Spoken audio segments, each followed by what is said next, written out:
உங்களுக்கு மலச்சிக்கல் இருக்கா? 2 நாள் ஆனாலும் மலம் கழிக்க முடியலையா?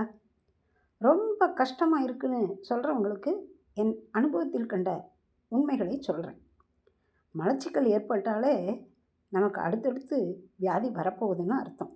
ஏன்னா வயிற்றிலிருந்து தான், அதாவது செரிமானமின்மை காரணமாகத்தான் நோய் ஏற்படுது. உடல் உஷ்ணத்தின் காரணமாகவும் நோய் ஏற்படுது. மலம் குடலில் தங்குவதால் ஒருவித விஷவாயு உற்பத்தியாகி நரம்புகளை மந்தப்படுத்தும்.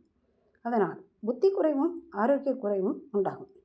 இதுக்கு என்ன செய்யணும்னா, மாதம் ஒரு முறையோ 15 நாட்களுக்கு ஒரு முறையோ வீக்லி ஒன்ஸோ பேதிக்கு சாப்பிடணும். எப்படி சாப்பிடணும்?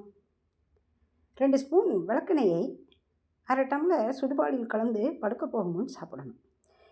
இது மாதிரி தான் நாங்கள்லாம் குடிக்கிறோம். பிறகு நாட்டு மருந்து கடையில் கிடைக்கும் திரிபலா சூர்ணத்தை வாங்கி 1 அல்லது 2 ஸ்பூன் வெந்நீரில் கலந்து அதே மாதிரி இரவு படுக்க போகும் முன் குடிக்கணும். விடியல் காலையில் பாருங்கள், நம்மை எழுப்பி விட்டுடும். அன்று காரம் அதிகம் இல்லாமலும்